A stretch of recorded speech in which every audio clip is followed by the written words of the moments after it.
안녕하세요. 벌써 유닛 10번째네요. 네트워크 환경 설정 부분이고요. 이게 윈도우즈 내에서의 네트워크 설정 부분이 되겠습니다. 시험 문제는 뒤에 나오는 그 응용 프로그램들, 네트워크 프로그램들에 대한 부분이 좀 많이 출제가 됐고, 로컬 영역 속성이나 그 외에 좀 중요시되는 용어들은 커말 1급에 그렇게 많이 또 출제가 안 되는 걸 살펴봤어요. 살펴본 건 아니고 저 혼자 봤어요. 자, 그래서 간단하게 이번 시간에도 용어들도 좀 많고 배울 내용이 많기는 하지만 기출 문제 위주로 우리가 이제 정리된 문제를 통해서 한번 보도록 할게요. 뭐 이해가 필요한 부분들은 설명을 드리고 아닌 부분들은 과감히 버리셔도 상관없는 부분들이 꽤 많아요. 그래서 한번 살펴보겠습니다. 우선은 요즘에는 워낙 그냥 인터넷 공유기에다가 딱 꽂으면 컴퓨터가 인터넷이 되고 와이파이 연결만 하면 인터넷이 되기 때문에 굳이 이 부분이 출제가 많이 안 되는 것 같아요. 그 13년 이후로는 출제가 없는데 그래도 한번 살펴보겠습니다. 자, 우선은 얘는 어디서 볼 수 있느냐면 시계 옆에 그 네트워크 모양 가지고도 되지만 우리 그냥 제어판으로 들어가서 한번 살펴보겠습니다. 제어판에서 큰 아이콘에서 네트워크니까 여기 있네요. 네트워크 및 공유센터 이렇게 들어가고 약간 좀 설정이 다른데 여기 이더넷 이렇게 눌러주시고 여기에서 속성 이렇게 들어가 주시면은 이더넷 속성으로 표시가 되네요. 이게 항목 이름도 이더넷 속성이네요. 그죠? 이름이 약간 좀 달라졌어요. 그래서 여기에서 우리가 인터넷을 연결할 수 있도록 하는 그런 기능들을 제공을 하고 있어요. 여러분들 뭐 공유기 쓰시면은 굳이 만질 부분이 아닌데 그래도 우리가 좀 살펴봐야 될 내용들이 있어요. 우리가 이제 인터넷을 한다 그러면 TCP/IP라고 하는 용어는 좀 알고 계시면 좋겠어요. TCP/IP라는 게 TCP라고 하는 프로토콜에 대한 건 이제 다음 시간에 계속 이야기가 될 것 같은데, 프로토콜은 서로 대화하는 언어예요. 컴퓨터끼리 서로 대화하는 언어. 그러니까 뭐 우리 사람 같은 경우는 한국어, 영어 이런 식으로 어떤 약속된 어떤 기호로 서로 의사소통하는 걸 이야기하는데 컴퓨터들끼리 서로 통신하기 위한 약속된 언어를 우리 프로토콜이라고 하고 인터넷을 하는데 필요한 그런 프로토콜이 두 개가 필요해요. TCP라는 것하고 IP하고. 그러니까 TCP는 전송이고요. IP는 경로에 해당하는 거예요. 그래서 경로를 설정하고 데이터를 주고받아야 되니까. 그래서 예전에는 우리가 뭐 고정 IP, 뭐 동적 IP 이런 얘기 들어보셨을지 모르겠는데 공유기를 쓴다고 그러면 동적 IP예요. 그리고 회사 사무실에서는 고정 IP를 보통 쓰죠. 그러니까 큰 회사 같은 경우는 각각 하나씩 IP가 할당이 되니까. 요즘에는 이제 IP 그 부족 문제 때문에 굳이 그렇게 하지도 않고 그냥 자동으로 동적 IP를 할당을 하는데 그렇다 보니까 여러분들이 별도로 다른 작업을 하지 않아요. 내가 고정 IP를 쓴다 그러면 여기 나와 있는 TCP/IP 있죠? 인터넷 프로토콜 여기에 들어가셔서 IP 주소나 서브넷 마스크 게이트웨이 그다음에 DNA 얘네 항목을 넣어야지 인터넷이 돼요. PC방 좋아하시는 분들은 이거 한 번씩 보셨을 수도 있는데 관심이 없나요?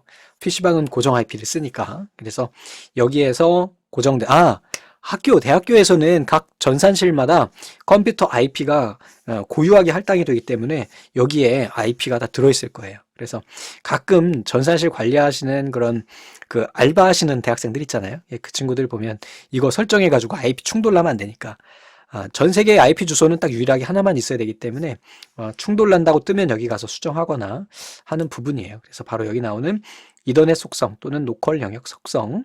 여기에서 이제 우리가 볼 수 있는 것은 종류들이 있어요. 그래서 마이크로소프트 네트워크용 클라이언트, QoS 패킷 스케줄러, 마이크로소프트 네트워크 파일 프린터 공유, 그 다음에 TCP/IP. 뭐 요 정도만 알고 계시면 되는데 이것도 한 번 출제가 됐기 때문에 이걸 외워라 그렇게 말씀드리지 않겠어요. 자, 네트워크에 필요한 각 구성 요소를 설치하거나 제거할 수가 있고 각 구성 요소 속성 값을 설정할 수가 있다. 인터넷 사용자가 액세스할 수 있는 네트워크에서 실행되는 서비스를 선택할 수가 있고 인터넷 프로토콜 등의 네트워크 구성 요소를 설치할 수가 있다. 그리고 네트워크 연결 시 사용되는 장치를 확인할 수가 있고 로컬 영역 연결 사용 안함 설정 방법. 그래서 이거를 사용을 안 하면 인터넷이 끊어지게 되죠. 그래서 여기 로컬 영역 한번 가볼까요? 여기에 보면은 여기에 보이시죠? 지금 우리 앞단내에 있는 사용 안함을 하게 되면 인터넷이 뚝 끊어져 버리게 됩니다. 굳이 끊을 일이 없는데 인터넷에 약간 문제가 있거나 할 경우에 끊었다 다시 붙이거나 또는 간혹 가다가 이 인터넷이 필요 없는 경우들이 간혹 있잖아요. 뭔가 집중하고 싶을 때 이렇게 아예 끊어버리면 되겠죠. 자, 다음 중 윈도우즈 7에 이름을 바꾸지 않았어요. 왜냐하면 이게 이더넷 속성으로 명칭이 바뀌었기 때문에 창에 있는 일반 탭에서 설치하거나 제거할 수 있는 네트워크 구성 요소로 해당하지 않은 것은 여기에 네트워크용 클라이언트, 파일 및 프린터 공유, TCP/IP인데 인터넷 방화벽은 별도로 있었잖아요. 제어판에. 그죠? 그래서 이 내용을 모르더라도 앞에서 그래. 방화벽은 제어판에 별도로 윈도우즈 방화벽이 있었는데 이것만 알고 있어도 풀 수 있는 문제죠. 그 내용은 어려운데 문제를 보니까 별거 아닌 어떤 건지 아시겠죠? 마찬가지 이번에는 네트워크 구성 요소예요. 여기에 이렇게 들어가셔가지고 속성에 가셔서 여기에 설치 이렇게 누르면 나오는 건데 네트워크 기능들이에요. 그러니까 이 컴퓨터 클라이언트나 아니면 서비스 여기 보면 파일 및 프린터 공유 추가 기능을 제공한다. 뭐 프로토콜을 통신할 때 사용하는 프로토콜을 추가한다거나 예전에는 이게 많이 필요했어요. 왜냐하면 네트워크용 프린터가 처음 나왔을 때 지금은 그냥 자동으로 막 드라이버 설치만 해주면 다 되는데 예전에는 이걸 일일이 다 해줬어야 했어요. 그러다 보니까 좀 복잡하고 했었는데 지금은 거의 여기 들어갈 일이 없죠. 그래서 이렇다는 거. 그러니까 클라이언트라고 하는 거는 여러분들 컴퓨터를 이야기해요. 서버는 네이버 서버나 구글 서버 이런 애들. 서브가 뭐예요? 주는 거고 클라이언트는 고객이죠. 그죠? 여기에서 이렇게 종류에 대한 것만 간단히 알고 계시면 됩니다. 그냥 간단히 그냥 보세요. 그래서 윈도우즈에서 이거는 동일하기 때문에 윈도우즈의 로컬 영역 속성 창에서 설치 가능한 이더넷 속성이죠. 이것도 가로를 하나 더 넣고 해줄게요. 이더넷 속성 창에서 설치 가능한 네트워크 유형으로 옳지 않은 것은 서비스 클라이언트 프로토콜. 이것도 한번 출제됐기 때문에 외워라 그렇게 말씀드리지 않을 거예요. 자, 어댑터라고 하는 거는 이거 하드웨어적인 거거든요. 랜카드. 랜카드 요즘에 설치합니까? 다 기본으로 다 장착돼서 나오죠. 옛날엔 따로 설치했어야 됐다고. 자, VPN이라고 하는 애가 있어요. 이게 VPN이라고 하는 거는 가상 프리베이트 네트워크예요. 가상 프리베이트 네트워크를 왜 쓰냐면은 이게 우선은 가상이죠. 그리고 프리베이트라고 하는 거는 어떤 그 보안된 나만의 그런 거잖아요. 사설, 그치? 여기 나오는 사설, 내 거, 그치? 이런 거죠. 그러니까 가상으로 나 혼자 쓰는 네트워크를 개통하는 거예요.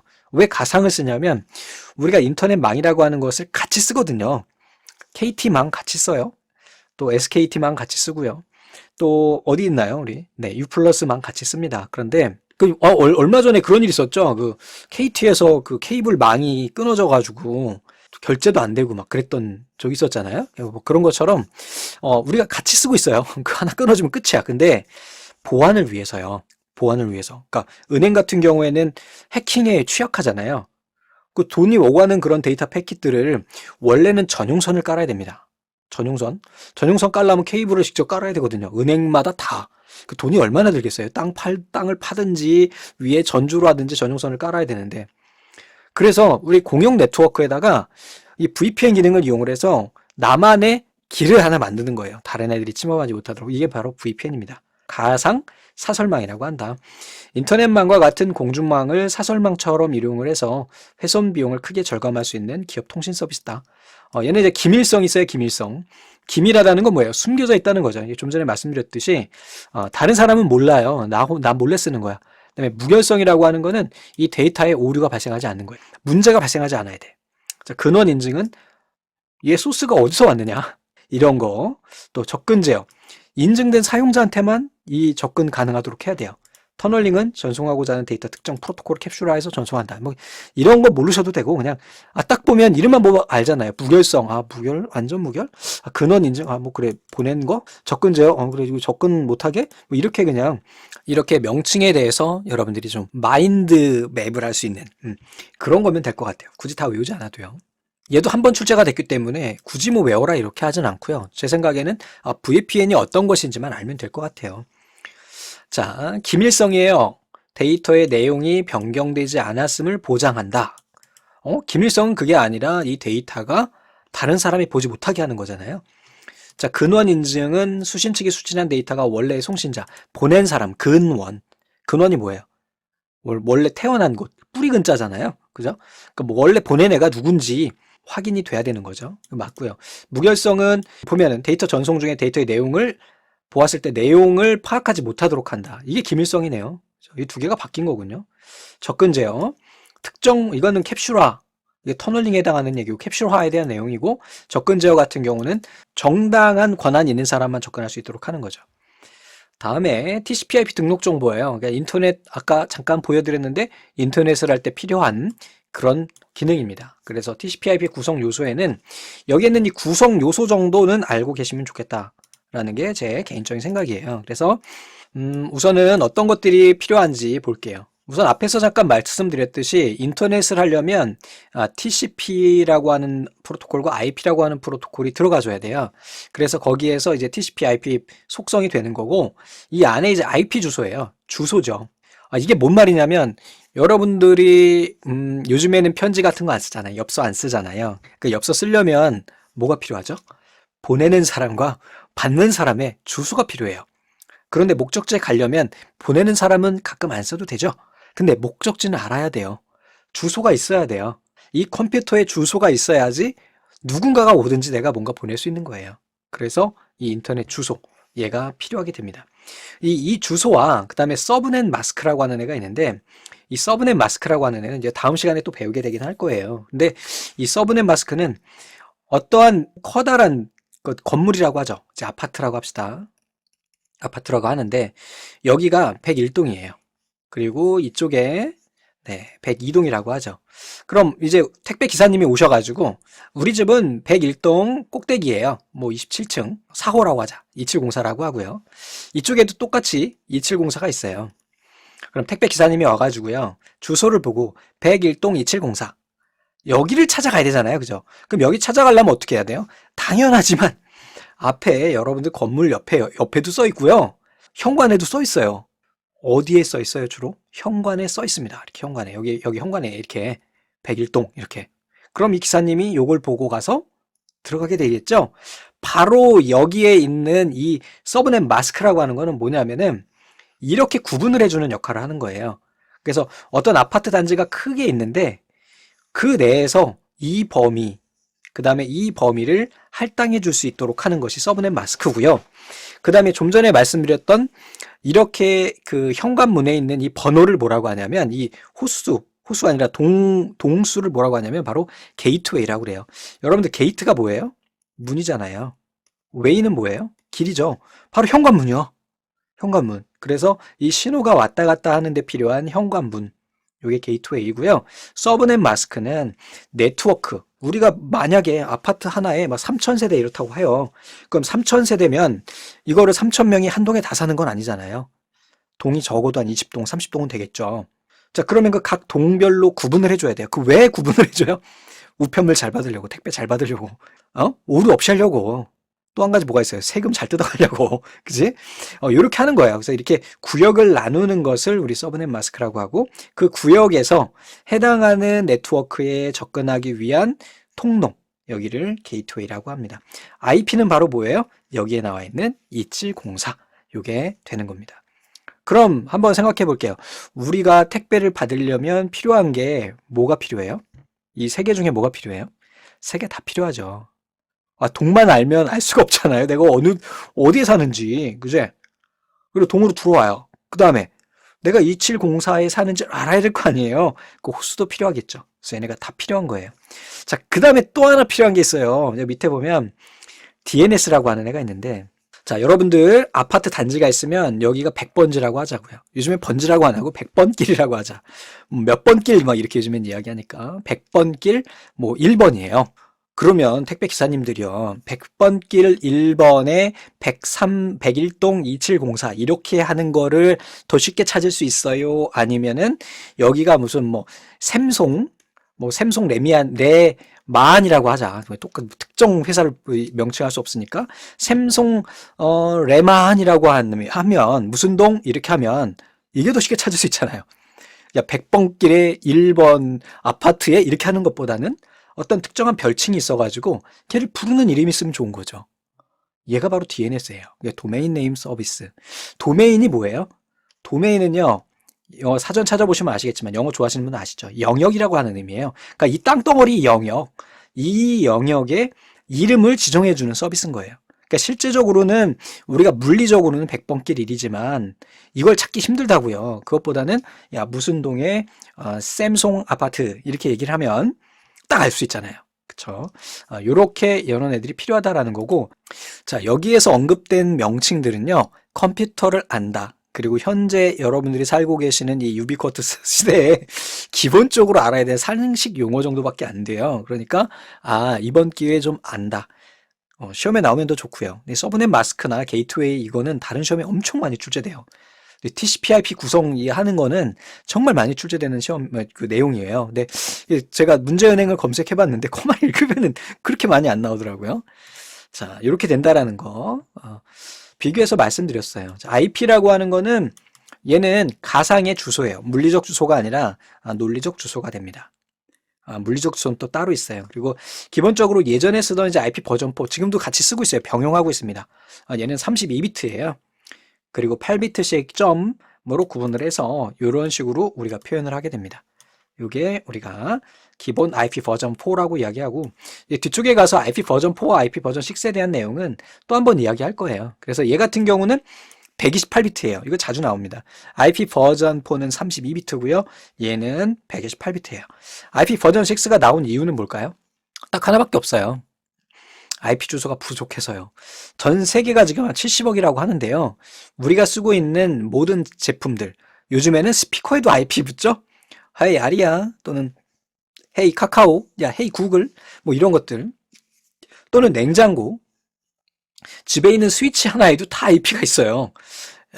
헤이 카카오 1번 방 불 좀 꺼줘. 그럼 딱 꺼지잖아요. 어떻게 알고? 걔가 어디 있는 줄 알고. 주소가 있어서요. IP 주소가 부족하다는 거야.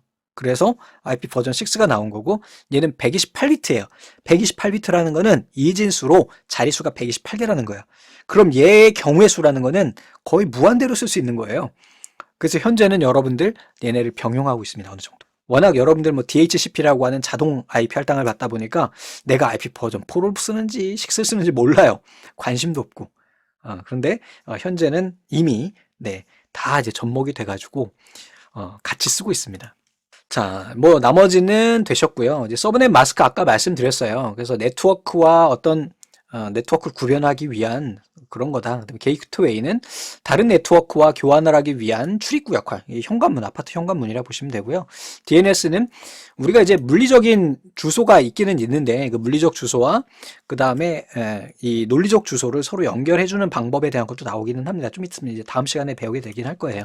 그래서 DNS 서버라고 하는 거는 만약에 우리 두목넷을 들어오는데 저희 두목넷 IP가요 1번, 1번, 1번 뭐 2, 360 이렇게 된다고 해요. 여러분들 이거 외우고 있다가 이거 치고 들어올 거예요? 아니죠. 못 외우죠. 어떻게 해야지 외워요? 이렇게 두목넷이라고 하는 별도의 이름을 이용을 하면 기억에도 잘 남고 두목넷이래? 이름이 뭐 개 똑같아. 이상하다. 사실 저도 장난으로 만든 사이트다 보니까 재미로 만든 사이트가 이렇게 커져버려서 좀 당황스러울 때가 없잖아 있긴 있지만 근데 팍 들어오잖아요. 잊어버리지 않죠. 그래서 바꾸지 않고 계속 쓰고 있습니다. 그래서 이렇게 실제 우리 두목넷에 있는 서버는 IP 주소로 이렇게 구성이 돼 있고 이 안에는 또 미디어 액세스 컨트롤이라고 하는 별도의 물리적 주소가 따로 존재를 해요. 이 서버에. 그래서 얘랑 연결해주는 또 그런 또 프로토콜도 있어요. 그건 이제 다음 시간에 배우게 될 건데 바로 이렇게 이 IP 주소를 외우기 힘드니까 우리 이렇게 별도의 이름을 만들고 얘네를 우리 도메인 네임이라고 하잖아요. 도메인 이름이라고 하죠. 얘네를 연결해주는 시스템이 뭐냐? 바로 DNS다. 도메인 네임 서버 또는 시스템 또는 서비스 다 같은 말입니다. 이렇게 볼 수 있다. 문제 갑니다. 윈도우즈에서 인터넷을 사용하기 위해서 사용하는 인터넷 프로토콜 등록 정보에 대한 설명으로 틀린 것은 IP 버전 4는 32비트고 8점 그 다음에 서브넷 마스크는 IP 주소, 네트워크 주소와 호스트 주소를 구별하기 위해서 구별하는 거죠. 자, IP 수신인에게 허용하는 32비트 주소로 컴퓨터가 속한 네트워크를 식별하는데 이게 이제 가장 핵심한 내용이에요. 게이트웨이는 다른 네트워크와 데이터 통신을 위한 출입구, 우리 아파트 현관. 자, 기본 설정 DNS 서버는 숫자 형태로 된 도메인 네임을 숫자로 된 IP 주소로 변환해주는 서버 네임의 도메인 이게 서버에 주는 서버 DNS에 도메인 이름을 지정한다. 뭔가 좀 이상하다. 다시 한번 읽어볼게요. 기본 설정 DNS 서버는 숫자 형태로 된 도메인 네임을 바뀌었잖아요. IP가 숫자 형태로 돼 있죠. 그래서 숫자 형태로 된 IP 주소를 문자 형태로 된 도메인 네임으로 변환해주는 도메인 네임 서버. 요것을 이름을 지정을 한다. 그래서 이거는 DNS 서버 IP 주소는요, 이것도 IP 주소로 넣거든요. 이거는 통신사, 내가 쓰고 있는 통신사를 넣으면 됩니다. 근데 여러분들 공유기 쓰는 거에는 전혀 그런 거 손댈 필요가 없죠. 자동으로 다 알아서 해주니까. 그래서 뭐 U 플러스 DNS가 따로 있고요. 그 다음에 KT가 따로 있고, 그 다음에 SK가 따로 있고, 뭐 지역 유선 이런 것도 다 DNS 서버를 가지고 있어요. 그래서 걔네의 그 데이터베이스죠, 사실은. 이 데이터베이스에 연결이 돼서 거기에서 내가 요청한 것의 실제 IP 주소를 분석해 나가는 그러한 부분을 이야기하는 겁니다. 자, 서브넷 마스크는 클래식한 기존의 네트워크를 즉 메인이 아닌 어떤 가공을 통해서 네트워크를 나누기 위해서 사용을 해요. 뭐 설명이 되게 많은데요. 그냥 간단하게 설명을 드릴게요. 어떤 학교가 있어요. 좀 전에 이제 그림을 그리기는 했는데 이번에는 실제로 여기가 A 대학교예요. A 대학교인데 여기에 전산실이요. 전산실 1, 그 다음에 여기에 전산실 2, 여기에 전산실 3 이렇게 있어요. 그러면 여기에 50대가 있고요. 여기에 50대가 있고요. 여기에 50대가 있고 여기까지 하자. 자, 50대 이렇게 있어서 총 200대의 컴퓨터가 이 대학교에 설치가 되어 있습니다. 전산실 각 하나당 50대씩. 그러면은요. 우리가 여기에서 이 대학교는요. IP를 200개 할당받아요. 별도로 할당을 받아야 돼요. 통신회사에서 IP마다 통신망마다 가격이 달라요. 전용선을 깔고 이렇게 IP를 200개를 할당받습니다. 근데 이게 관리하기가 어렵잖아요. 그래서 얘네를요 이렇게 쪼개가지고요 이 네트워크에는 50개니까 이 안에 컴퓨터가 50대 있다라는 걸 확인하기 위해서 서브넷을 설정을 하게 됩니다. 어떻게 하느냐? 우리가 이제 IP는 앞에서 8비트라고 했잖아요. 그래서 0에서부터 255까지예요. 선생님 2의 8승은 256인데 왜 255까지밖에 안 가요? 하시는데요. 0부터 세웠잖아요. 1부터 하면 256까지 가겠지만 0부터 하면 개수로 쳤을 때 256개잖아요. 265개냐? 256개죠. 자, 이렇게 되는 겁니다. 근데 256에서요. 50을 빼주면 돼요. 그럼 얼마 나와요? 206 나오죠. 그러면 여기에 이 전체 컴퓨터에다가 네트워크 서브넷은요. 255.0.206 이렇게 여기도 255 해야 되겠다. 마지막에 206 이렇게 주게 되면 이 안에는 컴퓨터가 50대 있구나 라는 것을 얘네들끼리 서로 통신해서 맞추는 거예요. 그러면은 총 200개 중에 여기에 50개가 할당된 거고 만약에 여기 32개가 있다. 그죠? 50개가 아니라 32개다 그러면 256개에서 32 빼서 뭐 이거 계산하는 방법이 나중에 나오긴 합니다. 정보 처리에 가면 이거는 정말 그 실무에서 쓰는 방식이고요. 제가 하는 방법은 이제 정보 처리 기사에 가면 얘네 계산하는 문제가 나와요. 그래서 요거를 어떻게 하는지 이진수로 왜 이렇게 하는지 결과적으로는 이렇게 하면 되는데 그래서 그런 게 나오는데 그런 것까지는 필요 없고 단순하게 네트워크를 구분하기 위한 게 서브넷 마스크다 라고만 이해하고 계시면 됩니다. 더 설명 안 할 거예요. 자, 다음 중 인터넷 연결을 위한 TCP/IP 프로토콜 설정할 때 서브넷 마스크 역할에 관한 설명으로 옳은 것은 이거 아니잖아요. 도메인명을 요구하는 거는 DNS, IP 주소의 네트워크 주소와 호스트 주소를 구별해준다.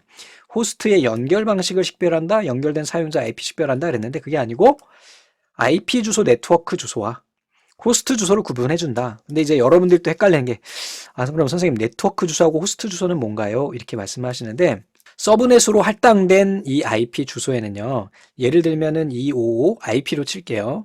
255 255.1부터 50대 해가지고 255, 255, 255. 해가지고 뭐 50까지 있다고 쳐요. 이렇게.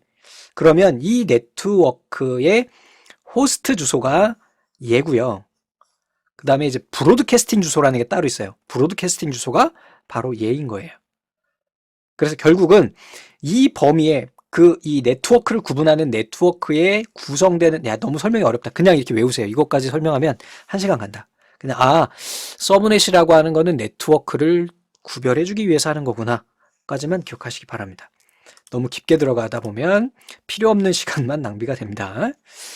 자, 다음 우리가 이제 DHCP라고 하는 거 제가 계속 공유기라고 하는 이야기 말씀드렸죠. 자, 공유기에는요 기본적으로 이 DHCP가 기능이 들어 있습니다.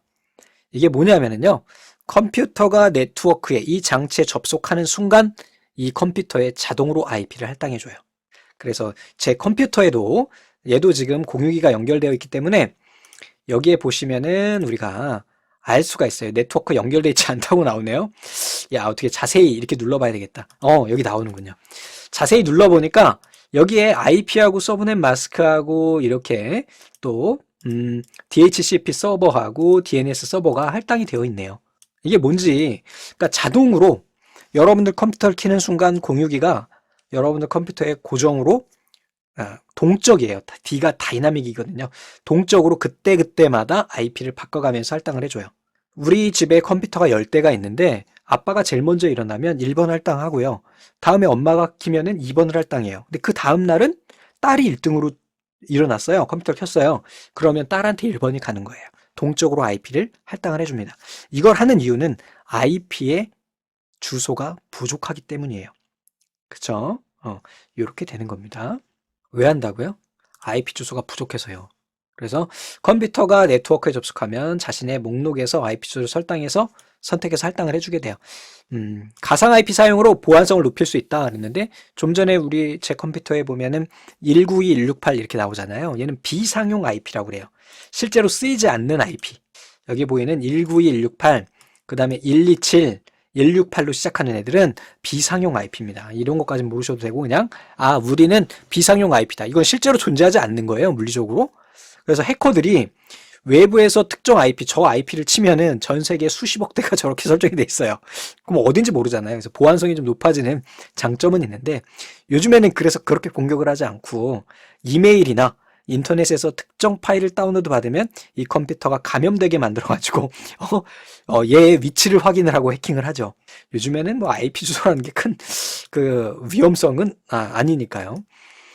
여기에서 보면 TCP/IP 통신에서 클라이언트가 인터넷을 사용할 수 있도록 하기 위해 동적인 IP 주소를 활동받도록 해준다.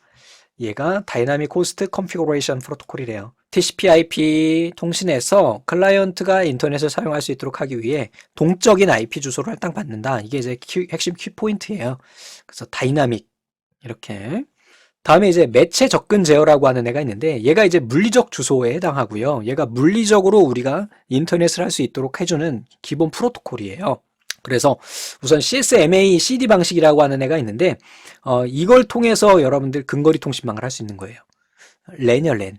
공유기하고 연결을 해서 우리 앞에 시간에 배웠던 프린터를 공유한다든지 아니면은 파일을 서로 공유한다든지 할 때 쓰는 게 바로 CSMA CD 방식입니다. 버스형 구조를 갖는데요. 네트워크 구조 형식에는 여러 가지가 있는데 그 중에 대표적인 게 버스예요. 버스형은 어떻게 생겼냐면 여러분들 버스 타보셨죠? 버스가 다니면서 어때요? 정류장마다 서지요?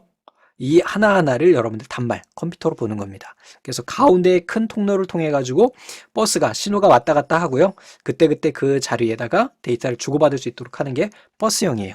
여러분들이 쓰고 계시는 공유기가 다 버스형입니다. 예전에는 뭐 스타형도 있었고 망형도 있었고 했는데 안 쓰는 건 아닙니다만 지금은 이제 버스형이다. 그래서 이 버스형을 구현하기 위한 프로토콜이 통신 언어가 바로 CSMA CD 방식이다. 랜으로 널리 이용되는 인터넷에서 데이터 충돌을 막기 위해서 사용한다 그러는데 얘를 좀 이제 정보 처리까지 가게 되면 뒤에 보면 컬리션 디텍션이라는 애가 있죠. 충돌을 무슨 감지를 해요. 그래서 야 저쪽 뭐 3번 정류장에 교통사고가 났대. 야 그러면 어떻게 해야 되냐? 돌아가든지 조금 이따 가야 되겠지. 요걸 해주는 게 바로 CSMA CD 방식이에요. 자, 다음에 간단하게 쭉 넘어갑니다. 다른 장비가 송신 중일 때는 송신을 중단하며 일정 시간 간격을 두고 대기하였다가 다시 송신한다. 그죠? 충돌이 발생했다고 보는 거예요. 그지? 그럴 때는 기다리거나 아니면은 다른 노드를 통해서 가면 됩니다. 자, 에러 검출 코드도 예전에는 꽤 많이 출제되던 애였고 컴퓨터 쪽에서는 중요하게 여겨지는데 커말 1급 필기에는 없더라고요. 또 이제 상식적인 내용이니까 페리티 체크부터 한번 보겠습니다. 얘는요. 한 개 비트의 오류를 찾아낼 수가 있어요. 한 자릿수. 한 개 비트라는 거는 이렇게 이진수 데이터가 왔다 갔다 하거든요. 여러분들이 인터넷에 두목넷 치면 두목넷이라고는 단어가 케이블을 타고 DNS 서버로 가서 우리 서버로 오는 게 아니고 1010101010 이런 디지털 형태로 가요. 얘는 총 몇 비트냐면 하나, 둘, 셋, 넷, 5비트예요. 하나 더 줘볼까요? 6, 7개 되죠. 이거 무슨 코드예요? 아스키 코드죠. 우리 아스키 코드 볼 때 한번 봤어요. 7개의 데이터 비트와 1개의 페디트 비트가 있다. 그래서 얘는 하나의 오류를 찾아낼 수가 있어요. 뭐냐면 여기에서요. 우선 짝수 페리티라는 애하고 홀수 페리티가 있는데 이 마지막에 한번 해볼게요. 그냥 쉽게 1011 이렇게 하고 여기가 페리티다 이렇게 할게요. 여기서 지금 이제 홀수 페리티예요. 이 홀수 페리티냐 기수 페리티냐는 시스템에서 결정을 해주면 돼요. 그래서 홀수 페리티다 그러면 1의 개수가 홀수개로 맞춰주면 돼요. 그래서 10, 10이니까 1 이렇게 주면은 1의 개수가 3개죠. 홀수가 되는 거예요. 그럼 얘는 문제가 없는 거예요. 그래서 이렇게 해서 보내요. 근데 받았는데요. 11, 10 이렇게 온 거야. 그럼 보자. 얘 홀수 페리티라 그랬죠? 하나, 둘, 셋, 넷. 분명히 홀수였는데 이건 오류가 있으니까 다시 보내 이렇게 체크하는 겁니다. 자, 짝수 페리티는요. 1의 개수를 짝수로 맞춰줘요. 오케이. 자, 이 해밍 코드는요. 이 1비트의 에러 교정까지 가능한데 얘는 페리티 비트를 이용을 해요. 그래서 짝수 비트와 홀수 페리티 비트를 이용을 해서 얘는 오류 수정까지 가능합니다. 나중에 뭐 여러분들 관심 있어서 정보 처리까지 가시면 해밍 코드를 이용을 해서 해밍 거리 찾는 것과 해밍 코드의 오류 정정하는 것까지 배우게 되는데 거기까지 볼 필요는 없겠죠. 자, 다음에 순환 중복 검사라는 애가 있어요. 그래서 순환 중복 검사를 위해서 미리 정해진 다항식을 이용한다. 그래서 다른 거 말고 다항식 나오면 CRC예요. 그렇게 그냥 외우세요. 다음 중 오류 검출 방식이 아닌 것은 그랬어요. CRC, 페리티, 정막 후보 다 맞는데요. CSMA 방식은 뭐였어요? 우리 버스형에서 데이터를 주고받는 프로토콜이었죠. 자, 다음 중 컴퓨터에서 정확한 자료 표현을 위한 에러 검출 방식에 관한 설명으로 틀린 것은 페리티 체크 비트 방식은 1비트에 페리티 비트를 추가하여 에러 검출할 수 있으나 교정은 불가능하다. 맞아요. 순환 중복 검사, 이게 CRC거든요. CRC, 블록 단위 데이터 에러 검사를 할 수 있으나 교정은 불가능하다 했는데 이 CRC도요. 순환 중복 검사도 오류 수정이 가능합니다. 그냥 이렇게만 이 문제답으로만 정리를 하세요. 출제가 많이 안 되니까 그냥. 자, 다음에 이번엔 네트워크 유틸리티인데 얘가 좀 많이 출제돼요. 우선 이제 트레이서트라는 애가 있습니다. 그래서 상대방 컴퓨터까지 연결되는 경로를 IP로 표시한대요. 트레이스 이렇게 사전에 한번 찾아보세요. 경로 뭐 그런 의미가 나오죠. 우리 앞에 시간에 배운 것처럼 시작의 검색에다가 cmd 해가지고 명령 프롬프트 한번 해볼게요. 얘는 여기서 실행을 하는 거예요. 그래서 트레이서트 이렇게 해주시고요. 뭐 두목넷 이렇게 하면 갈란가 모르겠다. 가긴 가는군요. 그래서 두목넷 서버가요. 1, 2, 3, 3, 6, 3, 1, 2로 이렇게 되어 있네요. 그래서 각각의 이 경로들, 이 IP, 이게 지금 현재 우리 게이트웨이예요. 저희 062, 그리고 062로 가서 그 서버로 가서 어쩌고 저쩌고 그 경로들을 우리가 볼 수가 있는 겁니다. 이 컴퓨터에서 두목내까지 가는데 경로. 여기에서 요청 시간 만료됐습니다. 나오는 이유는 이거는 해킹을 방지하기 위한 거예요. 그래서 모든 대부분의 서버나 네트워크에서는 어느 선에서 막아요, 얘를. 그럴 수밖에 없는 게 막지 않으면 어떡할 거야. 침입이 가능해지니까. 그래서 얘는 경로를 표시한다 그랬었죠. 자, 목적지까지 가는 경로, 수, 각 구간의 사이의 데이터 왕복 속도 다 볼 수가 있었죠. 특정 사이트가 열리지 않을 때는 해당 서버가 문제인지 인터넷망 문제인지 확인할 수가 있는 장점도 있다. 인터넷 속도가 느릴 때 어느 구간에서 막히는지 볼 수가 있고요. 자, 트레이서트는 전체적인 구간, 경로를 파악할 수가 있고요. 핑은요, 이 컴퓨터와 그 목적지와 연결이 되어 있는지를 확인할 수가 있어요. 그래서 핑 이렇게 하고, 이것도 핑도요. 이게 그 디도스라고 있거든요. 디도스 공격할 때 핑을 이용해서 얘네 공격을 할 수 있어서 다 막혀 있어요, 현재는. 그래서 뭐 예를 들어서 네이버 이렇게 하게 되면은 안 갑니다, 핑이. 원래는 옛날엔 갔거든요. 근데 하도 공격을 많이 하니까 이렇게 요청 시간이 만료됐습니다. 이렇게 나옵니다. 이 얘기는 뭐냐? 이렇게 이야기하면 여기서 네이버까지 연결이 끊어진 건 아니고 이건 네이버에서 핑 공격을 막기 위해서 얘를 좀 중단해 놓은 것 뿐이에요. 자, 그러면 이 컴퓨터에서요. 저희 062까지 가는 게 가능한지 한번 볼게요. 192, 168, 0.1이었죠? 자, 얘는 지금 가잖아요. 그치? 062까지는 잘 연결이 돼 있다. 라고 볼 수 있는 거고요. 그 다음에 내부 네트워크가 망가졌다라는 것을 확인할 때는 127 요게 본인 지금 나의 네트워크예요. 내 네트워크 IP 주소예요. 그래서 얘도 비상용 IP입니다. 실제 존재하지 않아요. 얘도 지금 인터넷이 잘 연결돼 있다는 것을 확인할 때 쓸 수가 있어요. 이 컴퓨터는 062랑 연결돼 있고 지금 잘 돌아가고 있구나. 원격 컴퓨터가 현재 네트워크에 연결되어 있는지 확인하는 데 쓴다. ICMP 에코 요청 메시지를 보내서 다른 컴퓨터 IP 연결을 확인한다 그랬죠. 자, ICMP라고 하는 게 계속 나오는데 얘는 인터넷 컨트롤 메시지 프로토콜이에요. 그러니까 인터넷 컨트롤, 인터넷을 제어할 때 사용하는 컨트롤이거든요. 그리고 메시지 컨트롤이니까 내가 어떤 메시지를 보내거나 할 때 우리가 얘네를 씁니다. 제어 메시지가 되겠죠. 컨트롤 메시지. 자, TCP/IP 프로토콜을 사용하는 네트워크에서 다른 호스트 컴퓨터의 IP의 데이터그램을 전송해서 정상적으로 도착하면 해당 컴퓨터는 올바르게 작동하는 것이다 그랬고, 보통 루프백이라고 하는 것이 본인 IP 주소거든요. 그래서 내 컴퓨터에 연결이 되어 있느냐라는 걸 확인할 때 쓰는 게 이거든요. 이용하지만 기본 게이트웨이 DNS 서버 원격 호스트 등의 IP 주소를 이용하기도 한다. 실행 방법은 좀 전에 봤던 것처럼 이렇게 한다. 자, 루프백 주소는 웹서버나 인터넷 소프트웨어의 네트워크 동작 기능을 시험하기 위해서 가상으로 할당한 인터넷 주소예요. 그래서 내 컴퓨터의 네트워크 주소라고요. 그러니까 내 컴퓨터의 네트워크가 망가졌으면은 얘가 가지가 않는 거죠. 자, NS 룩업은요. NS는 뭐예요? 네임 서버 룩업이에요. 그래서 DNS가 가지고 있는 특정 도메인의 IP 어드레스를 찾을 수가 있어요. 그래서 NS 네임 시스템 또는 서버 룩업 이렇게 해주고 두목점 net 이렇게 해주게 되면 저희 지금 인터넷이 하나넷인가 봐요. 그래서 하나넷의 실제 서버는 1, 2, 3, 4, 6, 5의 1, 2, 5가 저희 두목넷 서버 IP가 되는 거네요. 자, 넷스탯은 네트워크 현재 상태를 확인할 수가 있어요. 넷 스테이터스거든요. 넷 됐고 스탯 이렇게 되겠죠. 그래서 이렇게 지금 현재 네트워크에 연결되어 있는 이 컴퓨터 네트워크에 연결되어 있는 그런 IP들을 우리가 볼 수가 있습니다. 자, IP 컨피그는요. 얘도 IP 컨피그 이렇게 해보면 돼요. 이렇게 보면 현재 내 컴퓨터에 있는 컴퓨터 IP 주소와 서브넷과 기본 게이트웨이를 확인할 수가 있는 겁니다. 자, 문제 갑니다. 다음 중 인터넷 서버까지 경로를 추적하는 프레이서트 실행 결과에 관한 설명으로 옳지 않은 것은 IP 주소, 목적지까지 거치는 경로의 수 각구 간의 사이 데이터 왕복 속도 확인할 수가 있고, 이거 우리 다 앞에서 읽었던 내용이니까 패스. 현재 자신 컴퓨터에 연결된 다른 컴퓨터의 IP 주소나 포트 정보를 알 수 있다. 이건 뭐였어요? 넷스탯. 그죠? 현재 내 네트워크의 현재 상황을 보여주는 넷스탯에 대한 내용이었죠. 자, 핑 서비스에 대한 설명으로 옳은 것은 인터넷의 기원, 구성, 사용 가능한 인터넷 이게 거창하냐? 그런 거 아니었는데, 그죠? 아이고, 웹 브라우저와 웹 서버 간에 서로 정보를 전달을 위한 인터페이스를 제공해준다. 이거는 뭐 HTTP 같은데요? DNS가 가지고 있는 특정 도메인의 IP 주소를 검색해준다.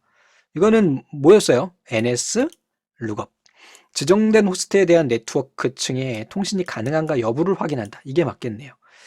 자, 윈도우즈에서 네트워크 관련 설명에 대한 설명으로 옳지 않은 것은, 자, 라우트라고 하는 거 우리 안 봤는데 얘는 로컬 IP 라우팅 테이블에서 항목을 표시하거나 변경한다는데, 자, 한번 해볼까요? 안 해봤었으니까. 그래서 여기에다가 라우트 이렇게 해주면 여기에 무슨 옵션이 나오는데 거기에 넣어주게 되면 이런 정보가 나온대요. 출제된 적이 없으니까 그냥 이렇게 보기로 확인하는 겁니다. 핑은요, 여기에서 TTL 값을 점차적으로 늘려서 ICMP 에코 요청 메시지를 보냄으로써, 여기까지는 맞거든요. 여기까지는 맞는데 대상 위치의 경로를 확인하는 건 트레이서트죠. 핑은요, 연결돼 있는 것만 확인하는 거예요. NS 룩업, 그 다음에 넷스탯 다 봤던 거고, 특정 도메인의 IP 네임 검색하는 거 NS 룩업이다. 자, 원격 데스크톱이라고 하는 거는 원격지의 컴퓨터에 내가 접속을 할 수가 있는 기능이에요. 얘는 명령어가 여러분들 뭐 시장 검색에서도 원격 이렇게 치면 나오긴 하는데, 원격 데스크톱 이렇게 보이실 거예요. 한번 보여드릴게요. 이렇게 하면 이렇게 나오긴 합니다. 그래서 다시 한번 해볼게요. 여기에다가 원격 이렇게 하면 원격 데스크톱 연결 이렇게 해주게 되면 여러분들이 알고 있는 서버의 주소나 그런 데를 검색을 하고, 상대방 그 컴퓨터가 원격 데스크톱 사용 옵션이 있어요. 사용이 되어 있으면 여기서 연결이 가능합니다. 저희 서버를 보여드리기에는 좀 보안상 문제가 있어서 그냥 이렇게 하겠습니다. 자, 원격 데스크톱 기능을 이용을 하면 한 대의 컴퓨터에서 동시에 여러 대의 원격 컴퓨터를 접속할 수가 있고 걔네들을 서로 관리할 수가 있어요. 자, 음악은 내 로컬 컴퓨터에서 들을 수 있대요. 화면 크기와 색상을 설정할 수가 있고 뭐 간단하게 그냥 한번 쭉 읽어보십시오. 그냥 문제로 우리 정리를 할게요. 한 번밖에 출제되지 않았었기 때문에. 그래서 이렇게 나오고요. 얘 명령은요. mstsc예요. 그래서 원격 이렇게 해도 되지만 ms cmd에다가 한번 해볼게요. cmd에다가 msc tsc mstsc죠. tsc 이렇게 해주게 되면 원격 데스크톱이 또 실행이 됩니다. 여기다가 도메인이나 서버 IP 넣어주면 돼요. 자, 문제를 한번 보겠습니다. 다음 중 원격 데스크톱을 사용할 때 네트워크 연결이 잘 안 되는 경우, 뭐 인터넷이 끊어져 있거나 설정이 잘못되어 있겠죠? 방화벽 문제일 수도 있어요. 방화벽이 그쪽에 상대방 컴퓨터에 방화벽이 막혀 있어서 못 들어가는 경우. 그러니까 외부 침입이 되잖아요, 일종의. 원격 데스크톱 연결 설정 확인인데 얘는 시작 버튼에서 설정 눌러주시고요. 여기 시스템에 가서 시스템 정보에 가보면 여기에서 우리가 확인을 할 수가 있는데 네, 시스템 정보 여기에서 고급 시스템 들어가는 게 복잡하죠? 그냥 간단하게 보세요. 이게 원격 이렇게 돼 있고 여기에 연결 허용 체크가 돼 있어야지 상대방 컴퓨터가요.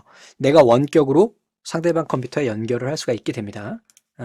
이런 거니까 이거 그냥 보여드린 거예요. 핀과 같은 도스 명령을 이용해서 연결되어 있는지 확인하고요. 폴드 옵션에서 기본값 복원하고는 무슨 상관이 있어요? 전혀 관련이 없죠. 이건 말도 안 되는 문제네요. 몰라도 되는 문제네요. 그냥. 자, 오늘 봐줘야 될 내용들 로컬 영역 속성 네트워크 기능에서 유형되어 있었죠? 클라이언트 서비스 프로토콜. VPN이라고 하는 거는 공용망이라고 하는 건 우리가 같이 쓰는 망을 이야기하는 거예요. 거기다 가상으로 나만 쓰는 것 같은 프라이빗 네트워크를 만드는 거다. 여러분들 프리베이트 뱅크라는 거 아시죠? 뭐 내가 현금 갖다 맡길 수도 있고 금목걸이 갖다 맡길 수도 있는 거. 그런 거라 보시면 되죠. 트레이서트는 경로, 핑은 연결되어 있는지 확인, NSLOOKUP은 DNS IP 주소 확인. 이렇게 간단히 정리하시면 되겠습니다. 자, 긴 시간인데 또 딱히 정리할 내용은 없어요. 상식적인 내용들이다라고 생각하고 야, 내가 오늘 시사상식, 네트워크 시사상식을 배웠다. 이렇게 생각하시면 좋을 것 같습니다. 자, 감사합니다.